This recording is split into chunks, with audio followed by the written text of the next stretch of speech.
Dzień dobry. Good afternoon, ladies and gentlemen. This is educational session organized by the International Center for Education about Auschwitz and Holocaust. This is a live session and it is being interpreted into English. During today's session, we are going to discuss mass deportations to Auschwitz camp, the deportations about Jews from Hungary. In 1940, about 430,000 Jews from Hungary were deported to the camp, and immediately after the selections, they were murdered in gas chambers. The first lecture will be delivered by Dr. Piotr Setkiewicz, who is the head of the research center at museum. Good afternoon, doctor.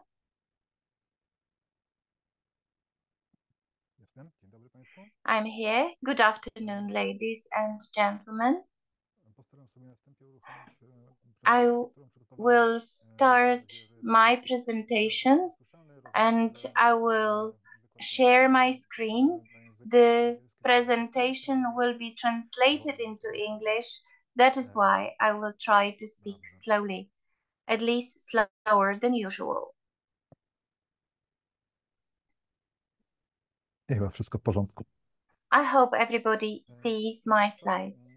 Ladies and gentlemen, when we look at the history of the Jews from Hungary during the Second World War, undoubtedly one of the most exciting issues, burning issues, is the reaction to what happened to the Hungarian Jews in mid-1940 and in spring 1940, when they were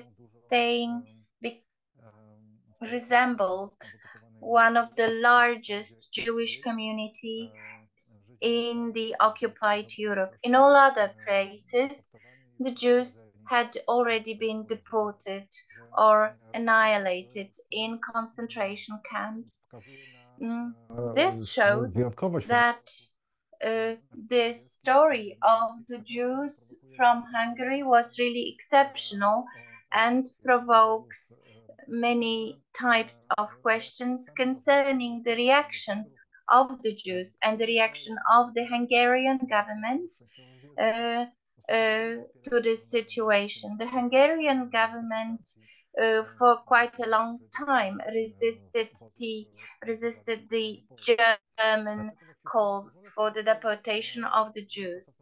Why did it happen? Let me move back in time. I would like to show to you on the basis of this map that Hungary was in a situation that resembled that of Poland. In fact, that is, in their history, they had the period of being a regional part of the empire during the Louis II, or in Poland known as Louis of Anjou. So the territory was sometimes larger and smaller. It sometimes reached the shores of the Adriatic Sea. So the memory of that history resulted in the fact that for many years the Hungarians aspired to be a part of the empire on the mid-European scale or Central European scale. That is why what happened in Hungary in the 20th century, at the beginning of the 20th century, was regarded by the Hungarians as a severe loss or harm. If we look at the map of Hungary from that period, you will see that contemporary Hungary occupies only a part of the territory that belonged to the state that operated within the Austro-Hungarian Empire, with the equal rights between Austrians and Hungarians. The Hungarians, for example, were allowed to construct such investments as the parliament. Those of you who have been in Budapest, you can probably remember the immense building of the Hungarian parliament, resembling, for example, the Houses of Parliament in London, or the underground in Budapest was also constructed during that period. So this is an evidence of the greatness or alleged greatness of that country, because many areas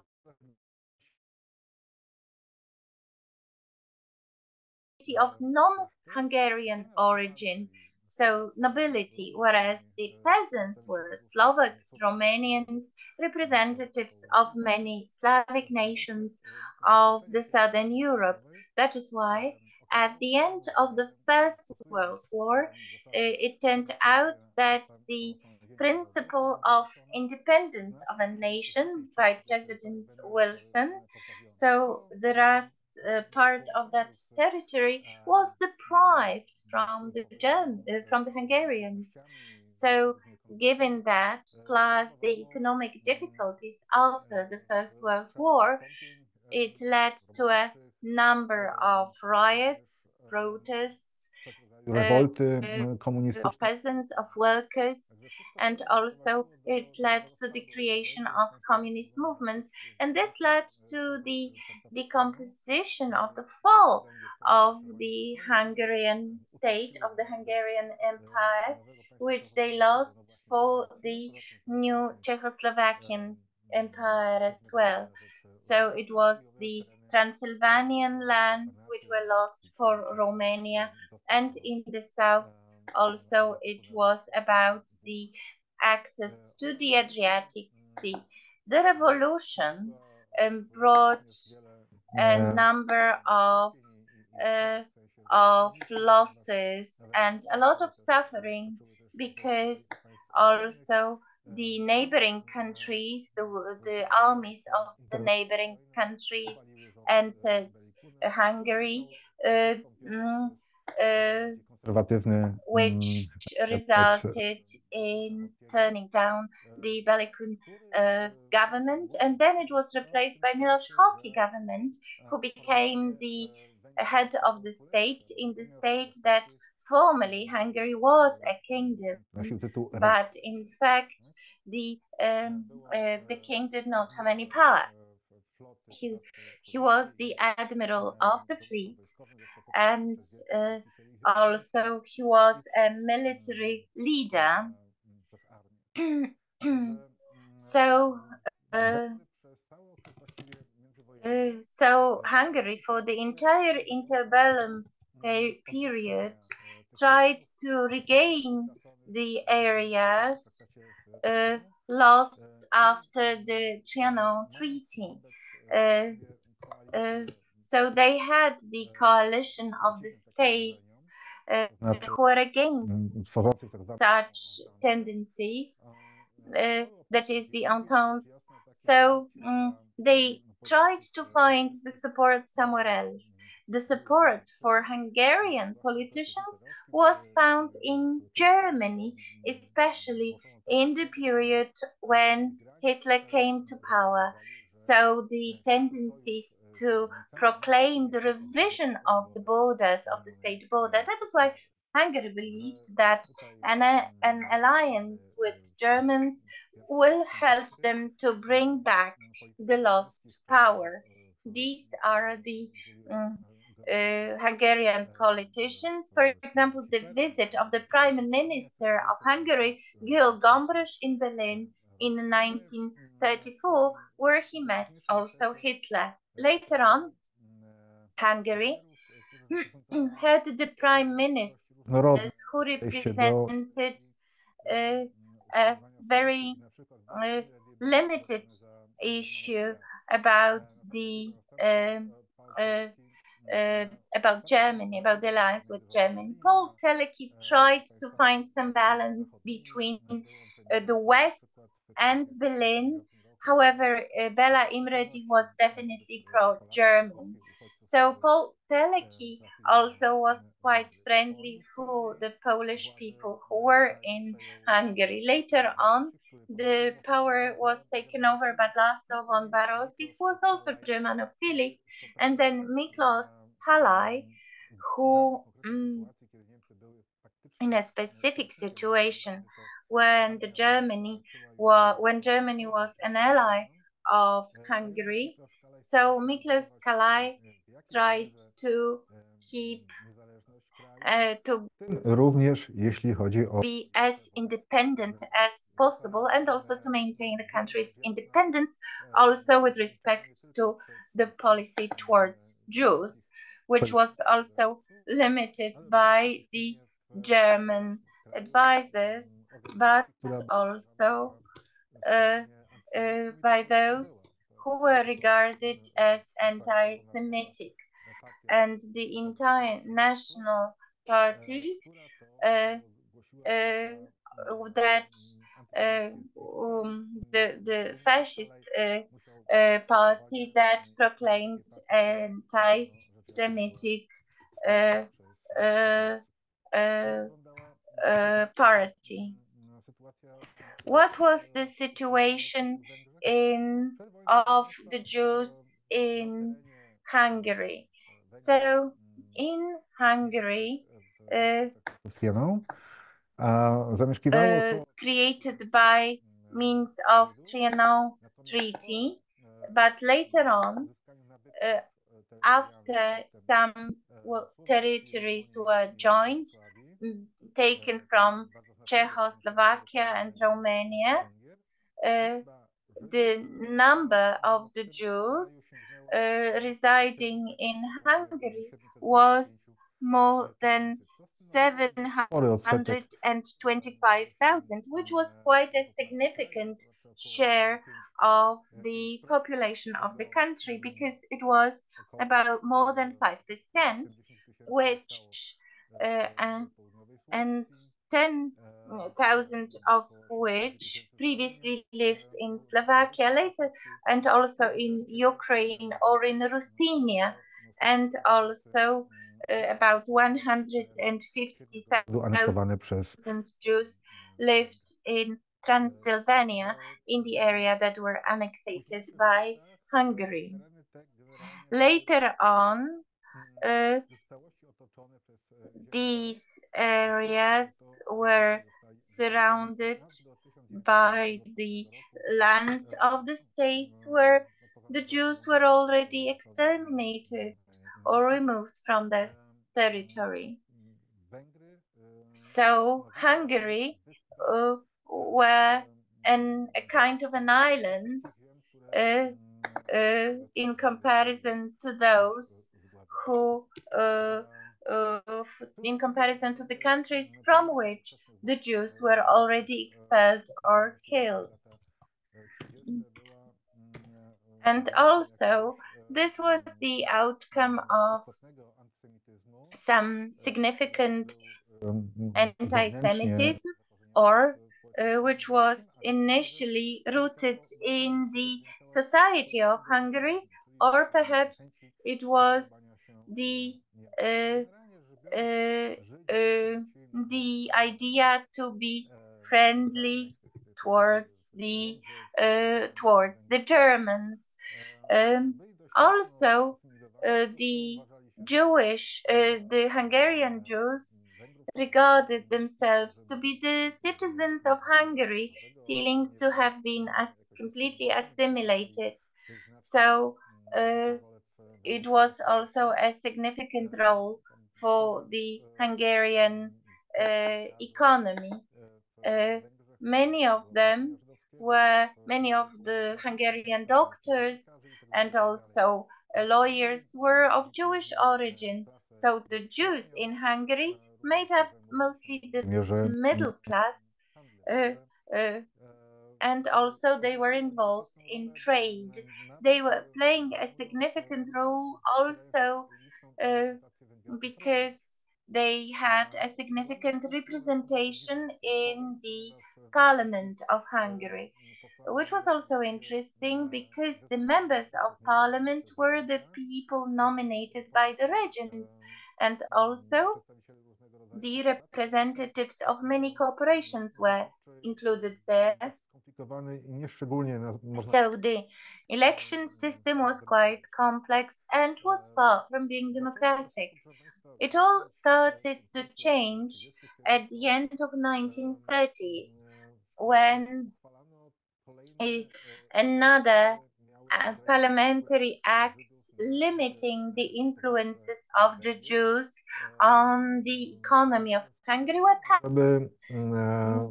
And this was the situation that was also meant to restrict the performance of some profession by the Jews, which was supposed to reflect the rate in the Hungarian society. In order to use such policy in practice, first of all, it had to be defined who is a Jew and who is not. And here, in this issue, we we had observed some conflicts and disputes in Hungarian parliament so that somebody could have been regarded as a Jew. In 1938, the first definition was agreed. It was the definition of somebody it was based on Nuremberg Act from 1935, and it was not identical with it. So, for example, according to the definition from 1938, a Jew was somebody who belonged to the Jewish religious community, which also changed the situation. So those who were born from Jewish parents were also regarded to be Jewish. In 1939, there was another version of this act passed, and this showed that these were the members of the Jewish religious community and also those who became Christians after 17 years of age, and also those who were converted, that is, those who were baptized after before the 17th years of age, but before they were born of Jewish parents, and also those who resided in Hungary. And finally, definition from 1941, which was even more complex, that a Jew was a person who had 3 or 4 Jewish grandparents or 2 Jewish grandparents who were also born as Jews, or who had 2 parents baptized during the marriage of their parents. And also, it was about the partners whose one of the grandparents was a Jew or born from a Jewish mother and a non-Jewish father, even if the mother was not baptized. So it wasn't that simple, but this concerned a large group of people from mixed parents, and also this referred to people who changed their religion into Protestant or Christian. So this clearly shows that all the complexities mm, were a result of a compromise between the extreme rightist forces and also the influence of Christian churches which were also politically oriented, and this is clearly seen in the sections where in the acts where some categories were introduced, and also those who were regarded as Jews in 1938 was regarded as Jews were not regarded as Jews a year later, the way around. So it was all complicated until 1941 when when finally in the practical solutions the Hungarian legislation went even further than that of Nuremberg. So it all resulted in the fact that apart from the Jews, that is, people that belonged to Jewish religious community, it was also seen that several thousand people were regarded as Jews, although in fact they did not declare that they belonged to the Jewish community. 43,000 Catholics, for example, whose parents or grandparents were Jews. There were Lutherans, Calvinists, and others as well. So that constituted an important problem, especially in 1944,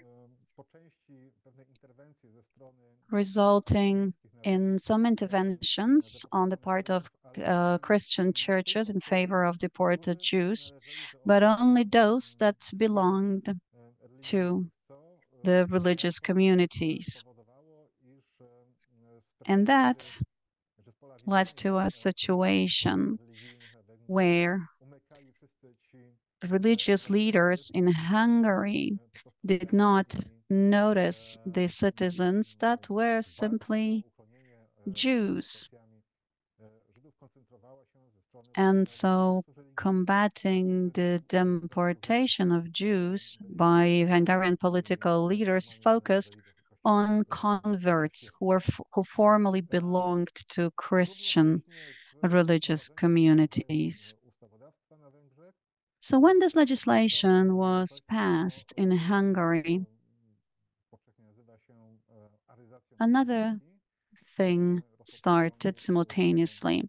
The economy changed track to emphasize the Aryan population. So such attempts were first started elsewhere in Hungary. The attempts largely failed initially.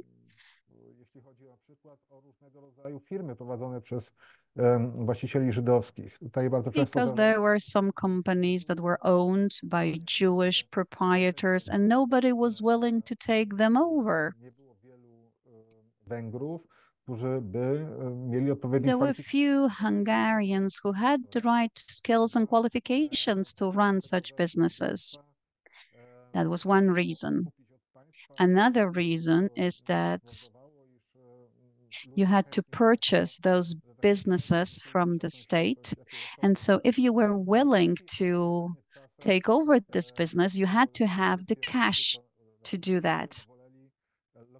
And well, in Hungary and elsewhere, people preferred to purchase land and to start farms rather than invest in running businesses.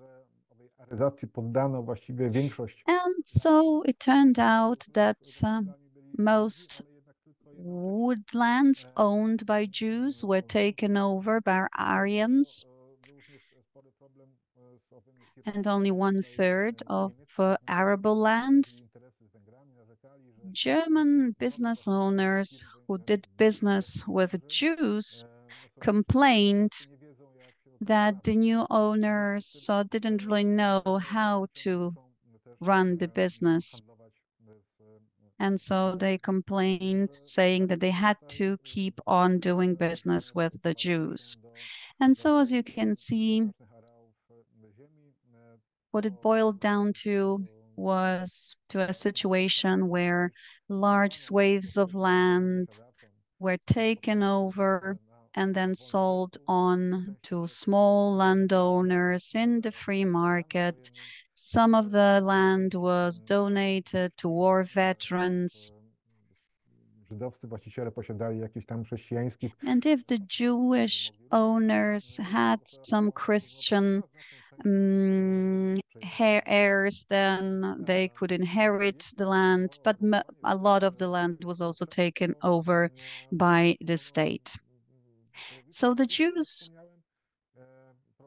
were started to be eradicated from the economy, and that led to soaring unemployment rates amongst the Jewish population. Z tego względu, że But soon this stopped to be a significant problem because forced conscription was implemented for Jews. The Ministry of Defense issued a decree in 1941 covering all Jews up to the age of 25, later up to the age of 37, and then up to the age of 60. zobowiązani byli do odbywania Jewish men were obligated to serve in the army. They were forced to serve in the so-called work battalions, not on the front lines. Work battalions were something specific and typical of Hungary. Every cavalry battalion was assigned a work battalion to accompany it. So the work battalion included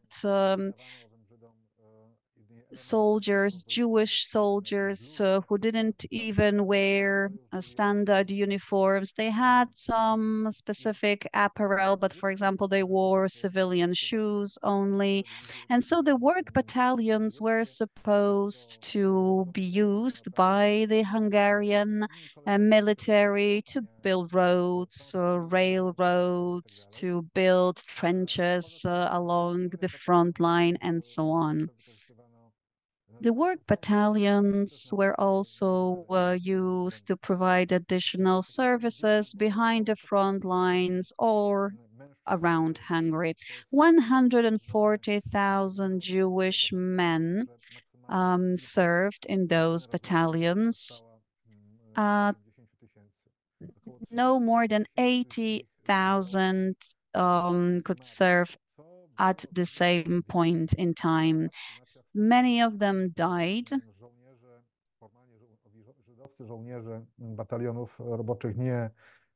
formally, the Jewish soldiers did not fight on the front lines, but still they were working in the immediate vicinity of the front lines. So they suffered as a result of bombings and other attacks. Most of them, or the greatest number of them, died in 1943 when the Hungarian First Army fighting around Stalingrad was virtually annihilated. Most of the soldiers died or they fled in panic to the west. And so the Jewish members of the work battalions suffered as well. It was in the winter time, it was January or February, and they had to withdraw, scattered, running to the west, and nobody took care of them. Nobody ensured any transportation for them. Nobody provided them with food or anything else to help them survive. A lot depended on the officers as well, on the officers who gave orders or were responsible for the battalions themselves. Some officers were more humane, so to speak, but then again, there were others who were cruel and treated the Jews in a very brutal and harsh way. Interestingly, there were more Jewish battalions than the German army needed.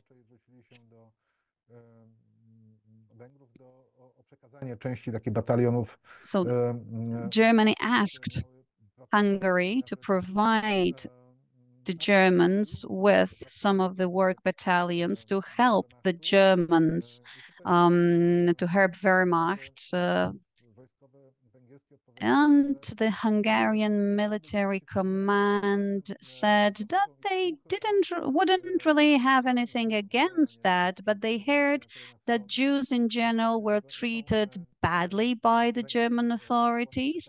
And that's why, well, the Hungarians would be willing to place some work battalions at the disposal of the German army, provided that the German command can guarantee that the battalions would not suffer. But of course, the Germans were unwilling to provide such guarantees, and that's why only few work battalions were directed from Hungary to German-occupied Serbia. Around 3,000 members of the work battalions served there.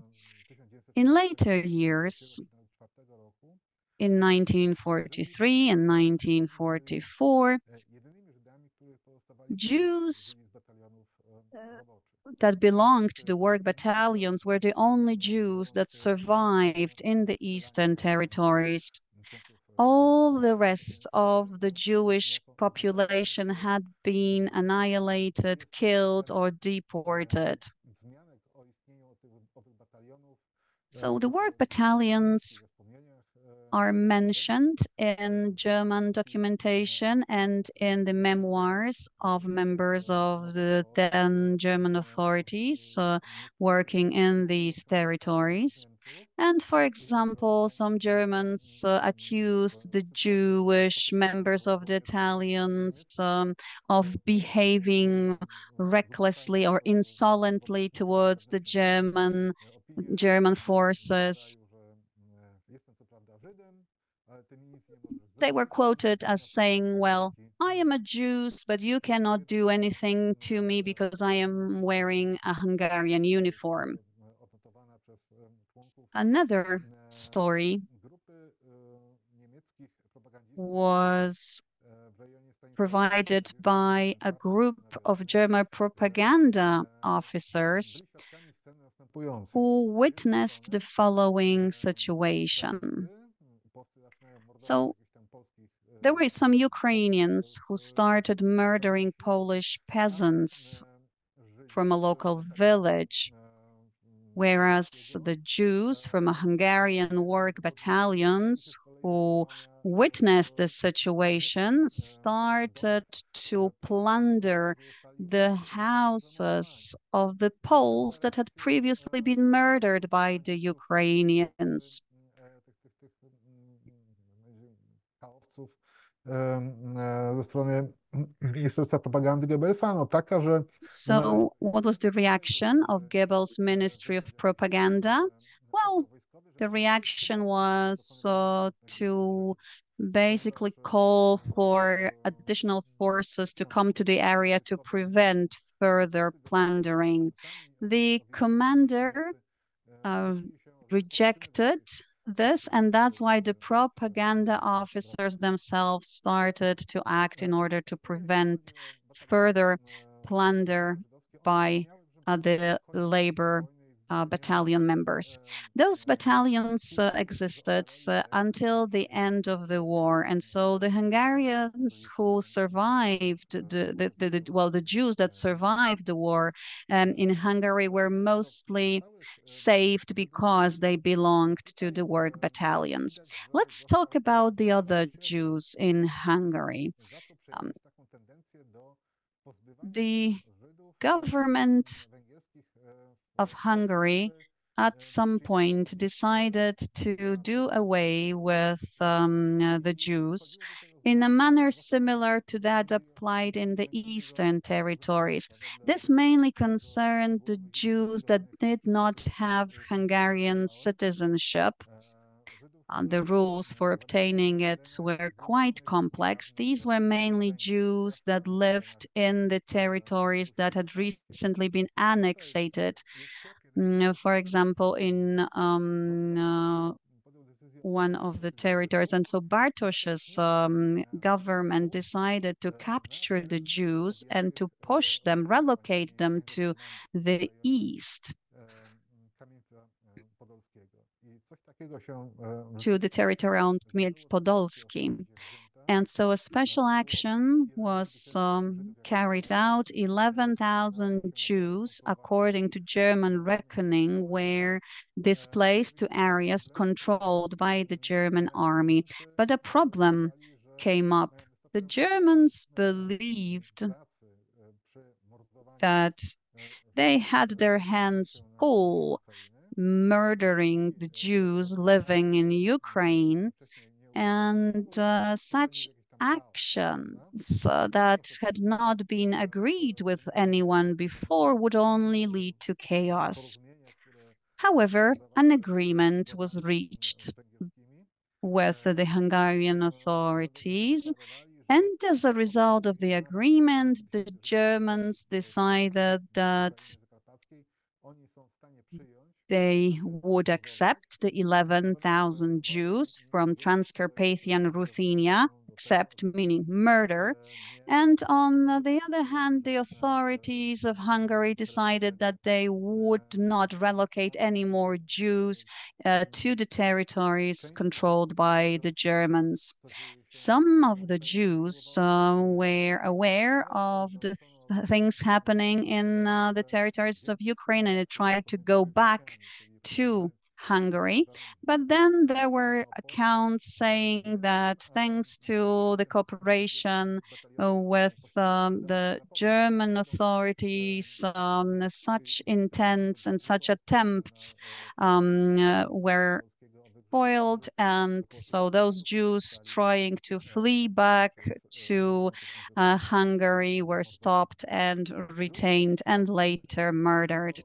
Another examples of direct involvement of Hungarian police in the murdering of Hungarian Jews was the massacre in Novi Sad.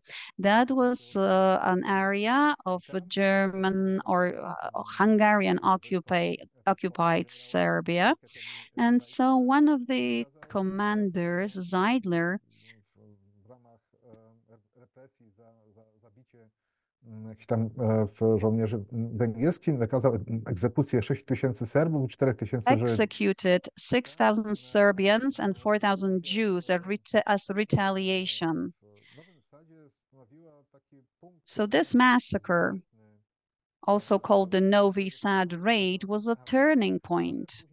So it was carried out by the army, by the military, and then the Hungarian authorities said that they had nothing to do with the massacre that was started by this very general, and the officers responsible for the massacre were prosecuted. There was an investigation that was initiated. Those officers run away to Germany, and then in March 1942, the Hungarian military authorities asked Germany to extradite those officers responsible for the Novi Sad raid. And that was, of course, an act of courage on their part, considering the things that were happening at the time in Germany. Of course, Hitler said no to these requests. He refused to release those officers to be prosecuted by Hungarian courts. Dlaczego tak się stało? No, między innymi dlatego, że Why did it happen? It was because in March 32, Bartoszy's government fell and Miłosz Kalej replaced him. He was the representative quite close to the previous one, and the officers or generals and also landowners who represented a very traditional worldview, who were very conservatist, believing that some standards must be kept, and therefore taking any action that could be directed against Hungarian Jews, for example, leading to their death, was outside their moral worldview. It is one of the reasons, and the second reason, which was even more important, was that the great turn in Hungarian policy caused by the German failure at Moscow and also joining the war by the US made Hungarian politicians realize that actually the outcome of war wasn't certain. That is why for the next 2 years, the Hungarian government resisted German claims for the consent for the deportations of the Jews to the occupied territories, for example, in Poland. It was all happening gradually. These are the work battalions, Jewish work battalions, and this is the first attempt of the talks with the representatives of the government in Budapest were started already in mid-1942. It was about checking how much the Budapest government is ready for collaboration with the German authorities. In August that year, there was a meeting held. The foreign minister of Germany, Edmund Westmeyer, in Berlin with Martin Luther, who was a representative of the German Ministry of Foreign Affairs, who was one of the people who were very much involved in the talks and consultations with the governments of the Allies, especially with regards to the Jewish issue, that is, obtaining the consent of governments for the deportation of the Jews to the occupied territories. A very characteristic feature of this formation is that Stoyer protested against marking the Jews with Hungarian passports in Paris, that is on the territory of the occupied France, with the Stars of David, which was, in his opinion, completely unacceptable because at the same time, Romanian citizens, Jewish Romanians who lived in the occupied France, were not forced to wear the Stars of David on the military uniforms. That is why Stoyer felt forced to protest against such practices, although he felt quite awkward because privately he had always been anti-Semitic. So Luther responded to him that to him it would not be pleasant to communicate this diplomatic protest to Führer, although the government in Hungary should understand that in Europe the final solution of the Jewish issue has already started, and the Croatian government, for example, had already consented for the evacuation of their Jews, whilst the French government started to take some measures against the Jews.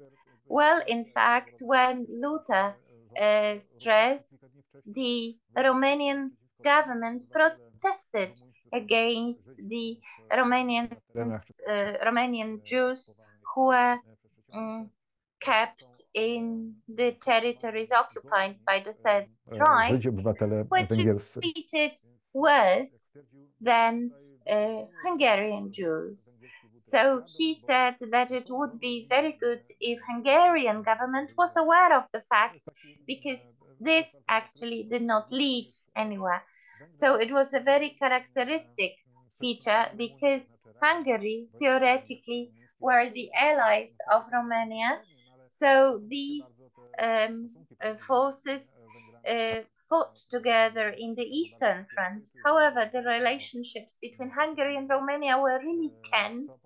Certainly, it concerned the conflict on Transylvania.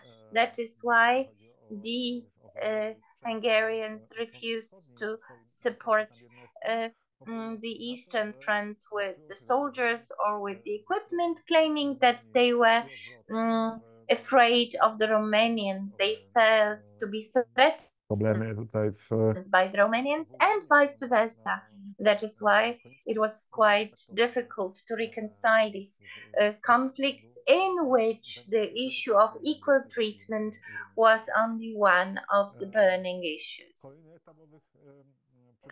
Another stage of these preparations and the pressure exerted on the Hungarian government was a month later, when Ribbentrop asked the Minister of Foreign Affairs to start measures and to exert pressure on the governments of Bulgaria, Romania, and Hungary for them to consent to give away the Jews.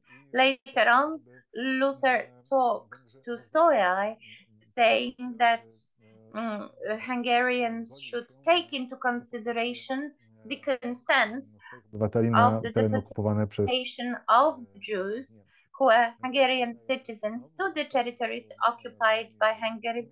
And Stoyan asked him, well, fine, but what about Italian Jews or Romanian Jews? Are they going to be deported too? So the German side convinced them, yes, all Jews will be deported, even from Italy. So Stoyan said, well, so we will not hesitate then. So what I meant only was that the assets, the possessions of the Jews in the Western Europe should actually belong to the Hungarian government, and it should not be confiscated by the German authorities. A similar question was asked by Luther about Hungarian citizens who are staying in Germany. Will the government agree for the deportation to the east? And Stoyan said yes. If, for example, Italian government agrees to that, we will say yes to that idea, so we will not lag behind. And finally, Luther asked the final question, so what about the Jews living in Germany? Whether in a situation when it is possible, the German government, will they agree to send all the Jews to the Germany occupied territories in the east?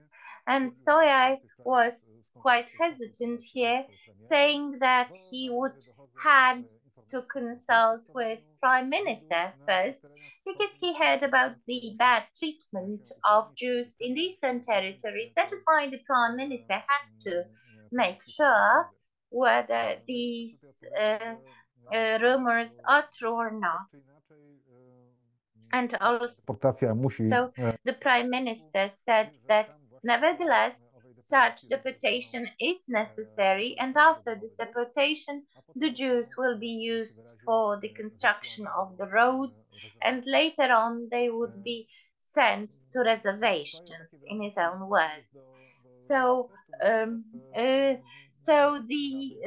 Foreign Minister of Hungary returned to Budapest after that, with no reaction that might have followed, which also worried the Germans, who tried to see what the atmosphere among the Hungarian political elites were, trying to see whether they are going to support such a solutions. And also there were talks from the ministry, and envoy, special envoy from the ministry was sent, who was also present. For example, Edmund Bessemeyer, whom we see in the photo, who represented the government in the talks, and his reports after the meetings with some politicians seemed to be quite optimistic. So it seems that there were some people in Hungary who were who tended to support such German demands to send the Jews. And also it seems that they talked to the politicians who were known for the really nationalistic or right-wing opinions, and it turned out that people who were unified around Kalai, that is the prime minister, were against such a solution, because then really there was a very well-known address of Minister Kalai, who heard about such opinions, decided to present the attitude of the government, saying that even the arrestation of all the Jews and placing them in some ghettos of labor camps was not possible because of the legal regulations binding in Hungary. What was significant here was the number of consultations and the meeting between Regent Holke and Hitler and other Nazi leaders, that during the conference on 17th April in 1943 in Tresheim Castle, where the Hungarians were greeted as allies, and there was a report, the minutes from the meeting, where the contents of the talks, of the summit talks, were recorded. It's also worth mentioning because it is one of the few documents which evidences that Hitler was aware what was going on with the Jews. In other words, that the Jews were killed, that were exterminated with the knowledge and consent of Hitler, because the talks were going on like this. So, as usual, Hitler was having his very lengthy monologues saying that the war obviously is successful for the Germans, and also the Allied forces were attacking the Germany, but Luftwaffe was winning and the Allied forces were losing. And Hockey said, yes, I know it, it's a very good news. And he said, congratulations, we were glad to hear it.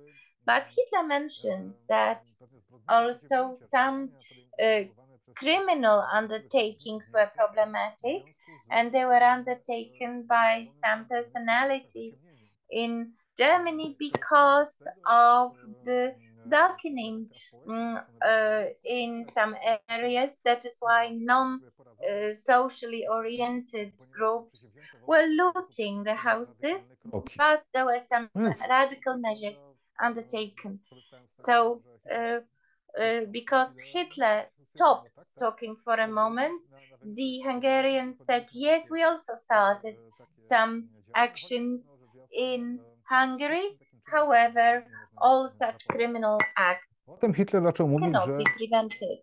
And also Hitler started to say that it was a great success of the German economy during the war was the food rationing system, which allowed to eliminate the black market for food.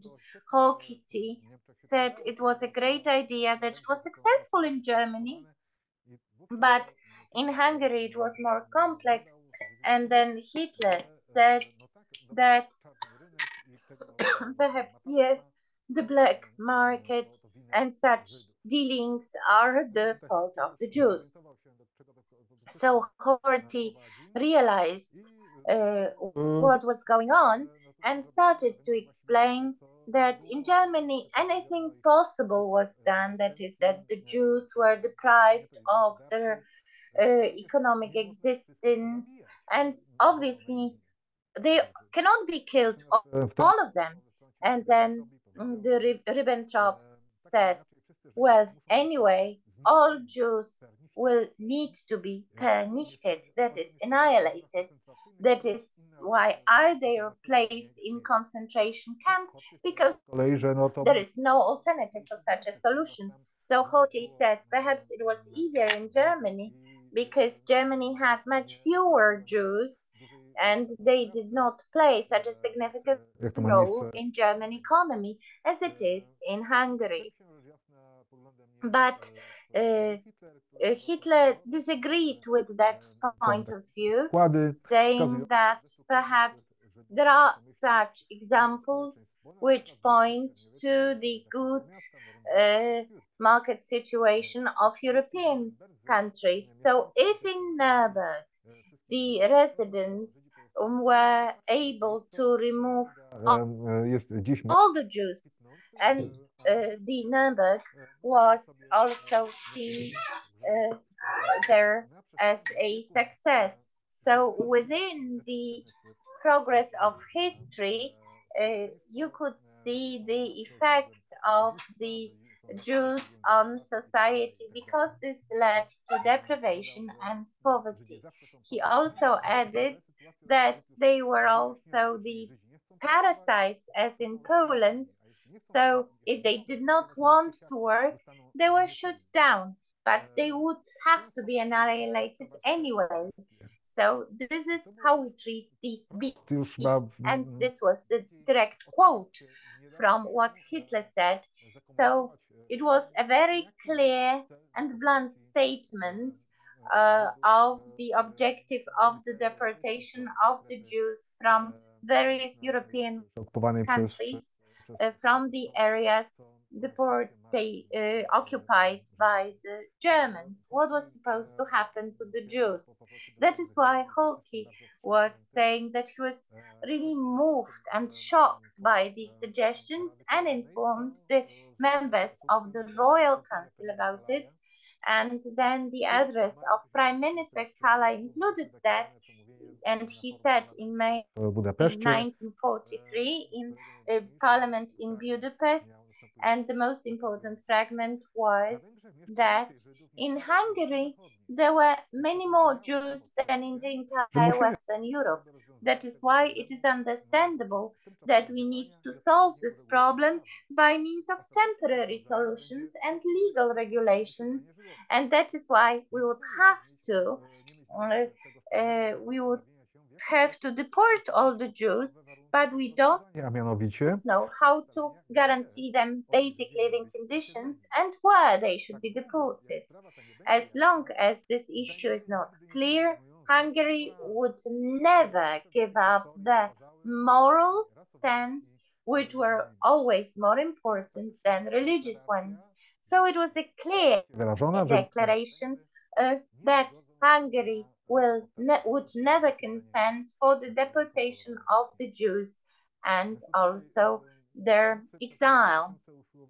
That is why for the next months the Germans tried to exert pressure on the Hungarian politicians, and we knew that they were in opposition for Kala because the standpoint of the German government was not possible. So the Hungarian refusal for the consent and for the deportation of the Jews was gradually seen in Berlin as an attempt to withdraw from war. And because if Hungarians had been loyal to Germany, they would have simply consent to such deportation. Moreover, German intelligence intercepted a note about some survey carried out by Hungarian politicians or generals in Ankara, in Turkey, with the representatives of the Allied forces, which was regarded as an attempt to withdraw from war. In the spring of 1943, the Germans decided to resolve the issue fully. On the 15th of March, Regent Horthy was called to Klesheim Castle again There was a conference that he was asked to attend, and he went there in order to accomplish the withdrawal of special Hungarian units fighting on the front lines. He believed that they needed some rest, that they would be equipped with better arms and be retrained. When he arrived at the castle, it turned out that the talks will not revolve around providing additional equipment for the Hungarian forces. The talks would be about issuing consent for the deportation of Hungarian Jews.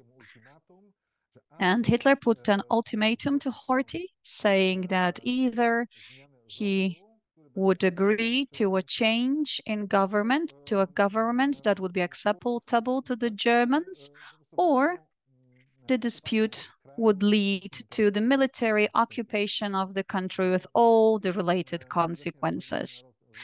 Ultimately, Horthy agreed to the first solution. Talks were held about the new person appointed to be the prime minister. Horthy ultimately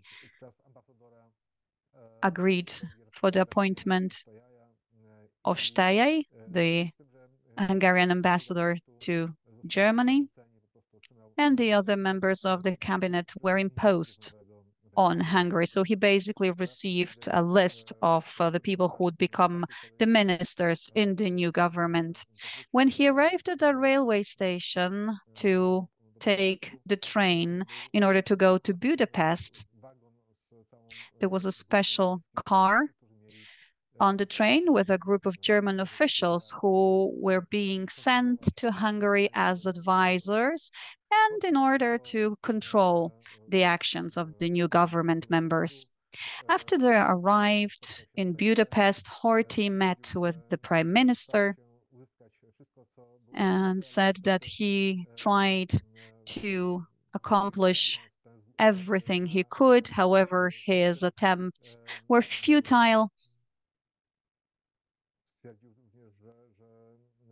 Jeżeli ktoś będzie musiał być czyniony winnym tego, co stanie And się. he said that if anybody was to be blamed for the things that would happen to the Hungarian Jews, then he was prepared to shoulder that blame, but he understood that he would be blamed for the massacre of Hungarian Jews.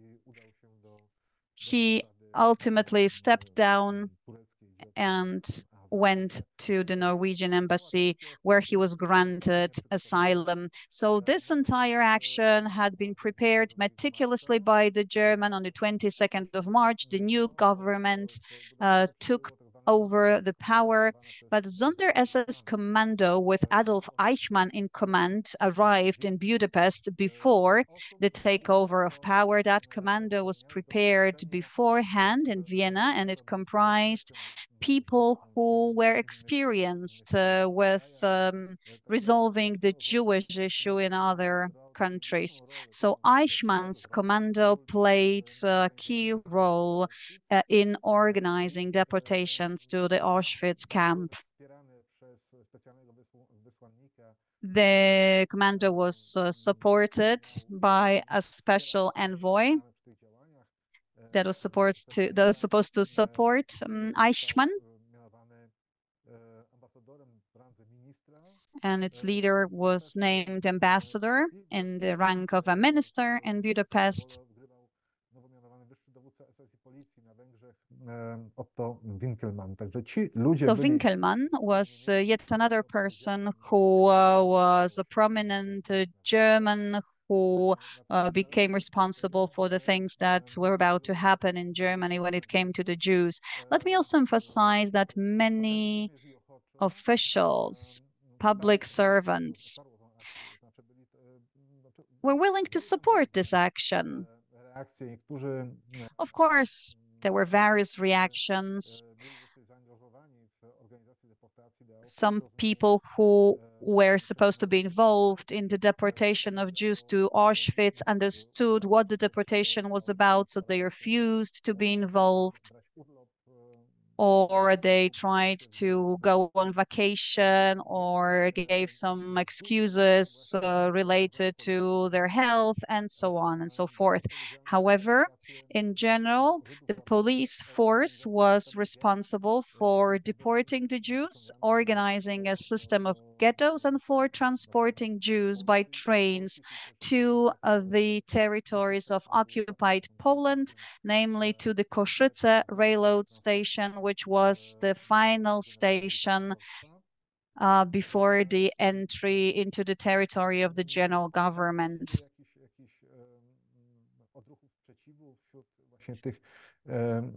Urzędników i resortów siłowych, że można nie było.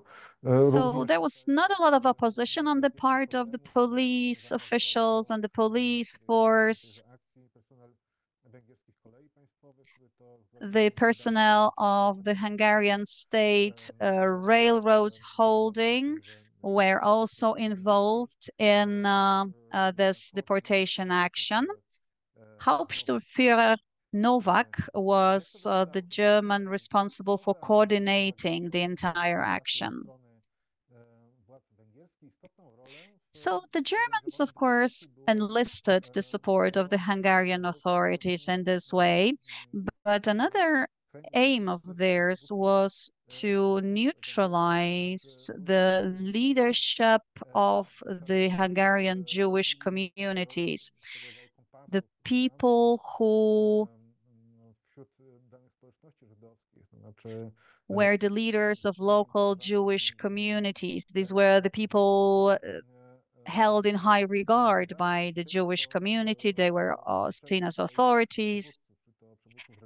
And so many members of the communities agreed with the opinions voiced by their religious or other local leaders. And so in order to make sure that they collaborated, Eichmann decided to establish a Jewish self-government in Hungary that would be entirely controlled by the Germans. On the 19th of March, 1944, the leaders of the Jewish community in Hungary were called by Eichmann to participate in a meeting. They were made and kept waiting for several hours. When the door finally opened and they entered Eichmann's office, they were welcomed very cordially by Eichmann, who was very polite and tried to assuage their concerns and fears when it came to the things happening to the Jews. The Jewish leaders were told that they had nothing to worry about. He saw that some of the Jewish leaders came with their suitcases, fearing detainment, but he told them that they should be at peace and nothing bad would happen. He also told them that the Jewish community would be able to pick out their leaders. First, the Germans only required the Jewish organizations to present lists of the property they owned. On the 31st of March, a meeting was held with a smaller group of Hungarian Jews. It was held in one of the hotels in Budapest. And Eichmann delivered an address during this meeting, and that talk had an important role to play when it came to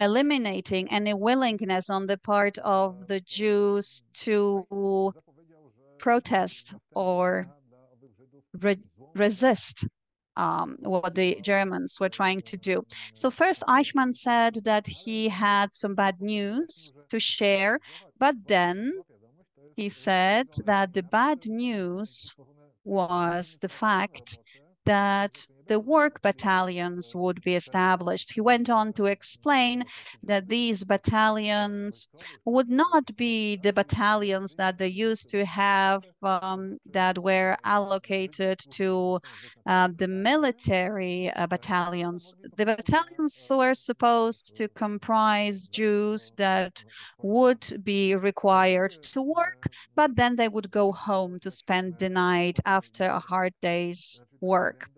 A Judenrat was also supposed to be established, a council that would manage the Jewish community's life in Hungary, and the council would also relay the orders of the German authorities. It would also be tasked with collecting taxes and so on. Judenrat was also supposed to publish a newspaper that was supposed to be a special newspaper or bulletin that would be used to publish German orders and other announcements. The Germans would also expect the Judenrat to provide the Germans or supply specific items to the Germans, but then after the war, the items would be returned to the Jewish community or compensation would be paid. And that was it in terms of the German requirements that were announced. The Jews were assured that nobody would be shot to death if there was resistance. However, he also said that if anybody tried to fool Eichmann, then of course they would be unsuccessful because Eichmann had a lot of experience and he was impossible to fool. He also said that Jews would not be persecuted, and if it so happened, if they happened to be persecuted by anyone, then of course such cases of persecution should be reported to him directly.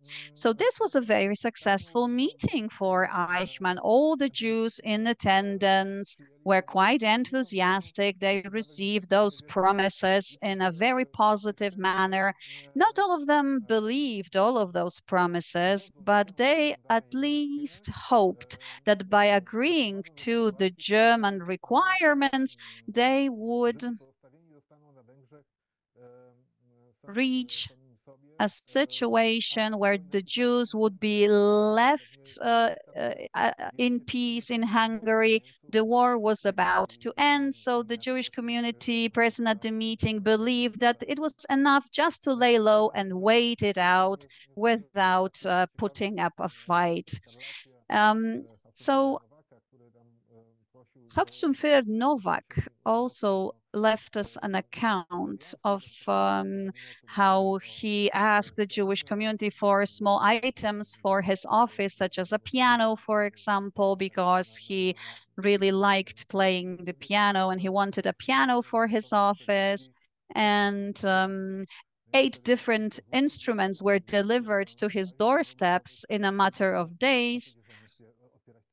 And what he said was, well, I am not planning to open a music instrument store here, but this account illustrates the attitude of the Jews. They were prepared to do a lot in order to extend this process so that they could basically be left alone for at least several months so that no aggressive action would be taken against the Jewish community. Meyer, in his report sent to the Ministry of Foreign Affairs, said that, well, at last, this anti-Semitism does not seem to be fraudulent, and all the anti-Semitic announcements and orders are being implemented very swiftly and effectively. Pozbawiono pracy żydowskich dziennikarzy, prawników. Jews were expelled from public offices. Even Jewish musicians were laid off. They could no longer play in the National Orchestra, and it all started to happen very quickly. Jewish property was plundered and robbed. Jewish businesses were closed down, even those that managed to survive until then. In Budapest, out of 30,000 shops and businesses, 18,000 were owned by Jews, and all of them were closed down and terminated. This led to problems in terms of the provision of food and supplies to the local population. However, the government, the Hungarian government at the time, did not try to oppose the German orders. So the property was robbed, books, clothes, instruments, and food as well. Any stocks of butter, cereals, and all of the things, they were all misappropriated. So all of this sent a clear signal to those Hungarian politicians who understood what the German line of action would lead to. The religious leaders were also mobilized, and on the 31st of March, Cardinal Justin, the Prime Bishop of Hungary, sent a letter to the Prime Minister saying that due to the obligation for Jews to wear the Star of David, he wanted to protest against this obligation also being imposed on the clergy and converted priests.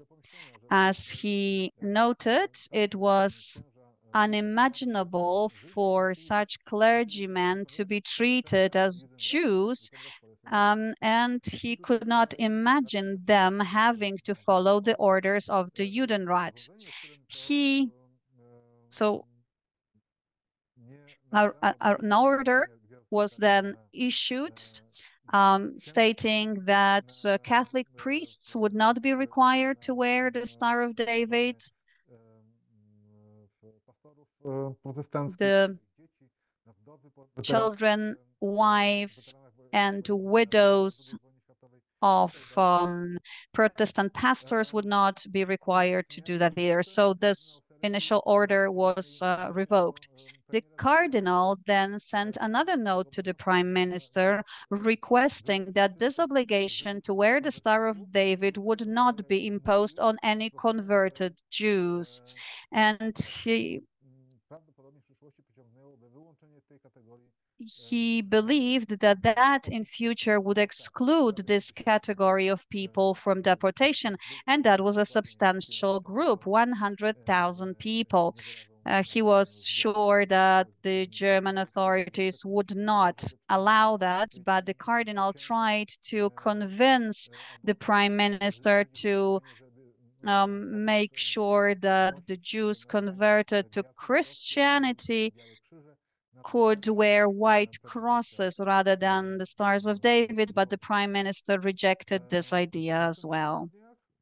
In the upcoming weeks, Jews were prohibited from moving freely around towns, and then the first arrests started. The first Jews who broke the prohibition were captured, and also the Jews who were for some reason seen as dangerous were captured, they were detained. And the country was divided into zones. So this is the deportation zone from which the Jews were supposed to be displayed. Also, this were the information that the Soviet forces, when approaching, so the areas which were supposed to be occupied by the Soviet forces as the soonest, from there the Jews were supposed to be displaced as first. So initially, the Jews residing in the central part of the country could expect that these displacement deportations were supposed to concern only those who did not have any German citizenship. Certainly, as the German observers reported, only in the areas near the borders with Czechoslovakia, in the southern or eastern part of the country, there were Jews who tried to escape either to Czechoslovakia or to Romania. However, the majority of the Jews decided to resist, and they were taken to the ghettos or to the camps where the Jews were concentrated and then delegated and then sent to the occupied Poland. So the participation of the Germans in such actions was really limited, and mostly it was carried out by the Hungarian police or gendarmerie. And this is what it looked like. The ghettos were called differently in documents, and in the deportation centers, we could observe the placement of the Jews in such areas where where they were sent to Jewish district, Jewish quarters, or also, for example, brick production plants which were out of use, which were closed, and from there they were deported to Auschwitz. And these are the routes for trains carrying the deported Jews from Hungary to concentration camp in Auschwitz.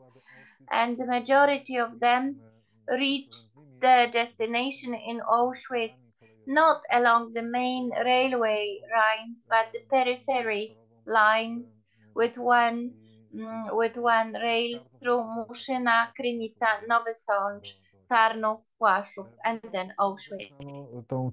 This was the result of the fact that this route was less burdened with military transportation. That is why it was mostly used with this purpose. These deportations were used mostly, and at the end of April, 2 transportations at the outskirts of Budapest were taken, but generally speaking, the main deportation action started on the 14th of May, and on the 16th of May, the first of these trains landed in the Birkenau ramp. And these are the German reports which from the ambassador or the minister Grosselmeier, who reported about the progress of the deportation activities in the zones of the Jews. And these are the figures that are known. 437,000 according to Wesemeyer report, 434,000 according to Laszlo Ferenczi's. So this is this number of the Jews that landed in the concentration camp of Auschwitz?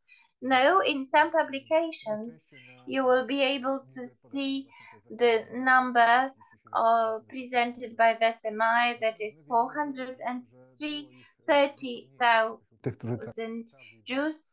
But those who finally found their way to Auschwitz, there were fewer, because there are new documents saying that these were the lists of the Jews who were sent through the railway station in Košice between the 14th of May and 9th of July 1924.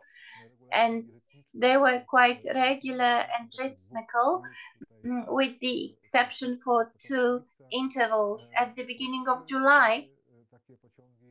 So there were 3 or 4 trains daily landing in Auschwitz. There was also Leo Glaser list, who was the capo of the clothing department in Auschwitz, who reported some transportations of the Jews were prisoners in general, and he listed in his report the number of clothes, that is stripped pajamas, issued for the prisoners who stayed in the camp after the selection at the ramp. That is why we can actually trace back how many Jews were selected for the camp, who were not murdered immediately after their arrival, who were not sent to the gas chambers, and also these were sent in specific transports. That is why we can compare the number of the Jews transported through Košice with the final number of the Jews who were admitted by the Auschwitz camp, who were listed in Leo Glaise list. So the transports from Košice reached Auschwitz after 2 days, more or less. And as you see, there were fewer transports going through Košice than those who landed in Leo Glaise list. So this shows us that some of the transports were not directed through Košice, but either Zwardoń or Zebrzydowice. That is why we can see the information here concerning such transportations, which, so these are estimate values concerning the number of the Jews transported to Auschwitz, and who of them will be, who of them were sent for labor in the camp. Also, we have some isolated information, that is the also the wire information telegram informing about the transfer of Jews from Hungary to Auschwitz.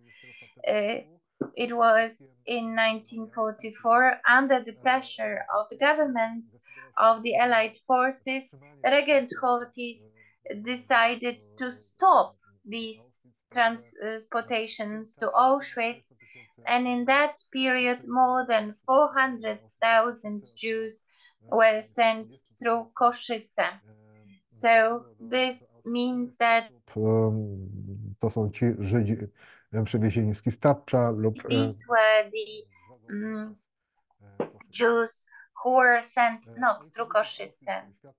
So their stay in Auschwitz, wykaz więźniów, którzy documents, for example, the list of prisoners who were sent to the hospital in the Auschwitz and died there. We have their prisoner numbers with a note HU, that is stands for Hungary, which means that these were the Jews, the prisoners who died in camp.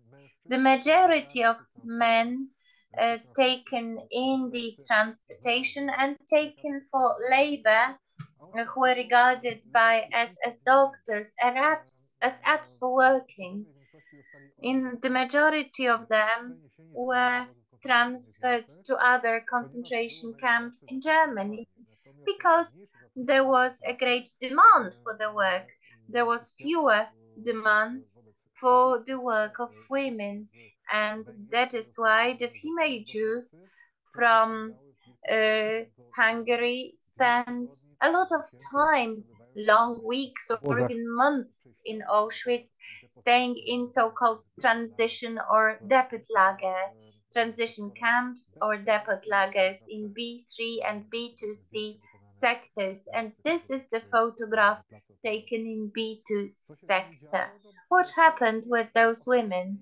Some of them were finally sent for labor in Germany, and some of them were used for the labor in Upper Silesia, and some of them fell victim of secondary selections, and also they died in Birkenau camps.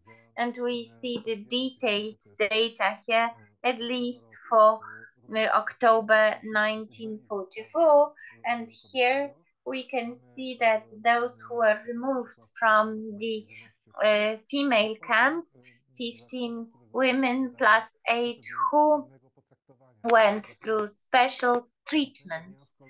So on the following day, only 4 women died, but as many as 1,000 of them went zonder Wehave. That is, 7 women died and 1,229 were murdered in the gas chamber, and again 8 were released.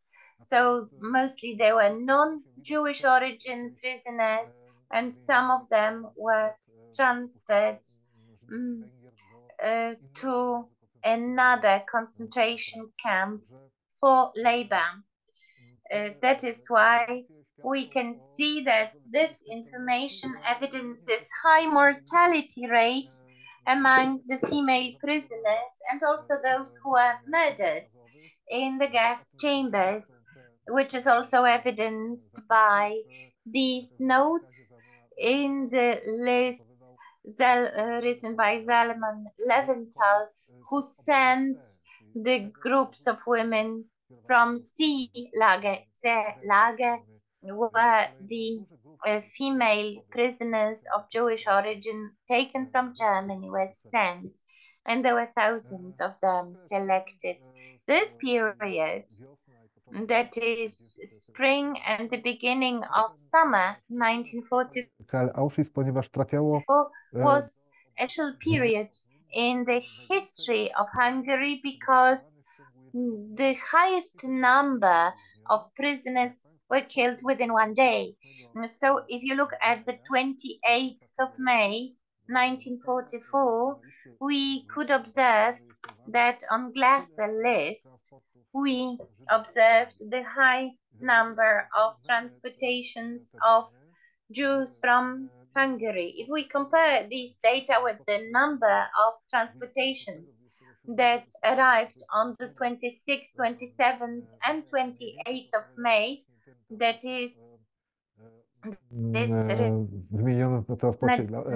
numbers of transport listed in Leo Glaser list, it means that within one day, for example, on the 28th of May, as many as 27,000 people arrived in Auschwitz. So 500,000 men were sent for labor, as many as, and the same number of women were sent for work, which means that 20,000 Jews who arrived on that day were murdered in the gas chamber, which would seem to be the largest number of people killed within one day in Auschwitz, provided that these figures are correct. So these are 24,000 deported Jews, and this means that 7,000 of them were selected for work, which would mean 16,000 people murdered on that day. And also many of Jews were sent to other concentration labor camps, and we managed to find their locations in Germany. That is why only some part of Hungarian Jews stayed in Auschwitz, and this was a very short time period within which many other Jews were taken to other concentration camps in Germany. So Hockey was against the deportation of the Jews, and the new prime minister who replaced Stoyer, it was General, tried to actually alleviate the poor situation of the Jews, trying to be less stringent with their status. Finally, the Germans decided for a military occupation of Hungary. Regent's son was arrested, and Regent decided for all moves, all measures which were meant to exchange the prime minister into a new one, and Terence Shalashi from the Arrow Cross Party. And this means that all the persecutions of Jews in Hungary were implemented. But there were very few Jews in Hungary at that time, only those who worked in various labor battalions, work battalions, or in labor camps, and those who were supposed to be deported from Budapest. And also the ghetto in Budapest was formed. Some of the Jews survived thanks to the initiative of Western diplomats. So, for example, Swiss consul Lutzer, or for example, Raoul Wallenberg. And also the Arrow Cross Party, without looking at the situation of the Soviet army marching towards Budapest. That is why many Jews were just moved on foot along the banks of the Danube River, and many of those marches were murdered. So a few Jews survived these cruel marches. Many of them also were killed during the siege of Budapest, and there was the artillery attack and other raids, and it was only then that the survival Jews could feel safe when the Allied forces entered this city. So this is the historic introduction. Let me stress that it was the largest deportation action in history. Never before, within such a short period, as many Jews were brought to Auschwitz and murdered there in gas chambers. So what we heard was that the existing machinery of exterminations, mostly crematoriums, could not actually cope with that task, and the SS officers were opening so-called Bunker 2, which points to the exceptional character of this activity and its scale. So this is all from me. Thank you very much and have an enjoyable evening. Thank you very much, Doctor, for your extremely interesting lecture. You quoted a number of facts concerning the Jews in Hungary before the deportation to Auschwitz. It was the last Jewish community in Europe, and the museum website has an internet lesson concerning the extermination of the Jews, mostly from Hungary in Auschwitz, and also the situation of Hungarian Jews before the war. The lesson is available in Polish and in English. Ladies and gentlemen, I would like to invite you for a short break, and we will reconvene at 5:45. 17:45. We are going to meet again. Thank you.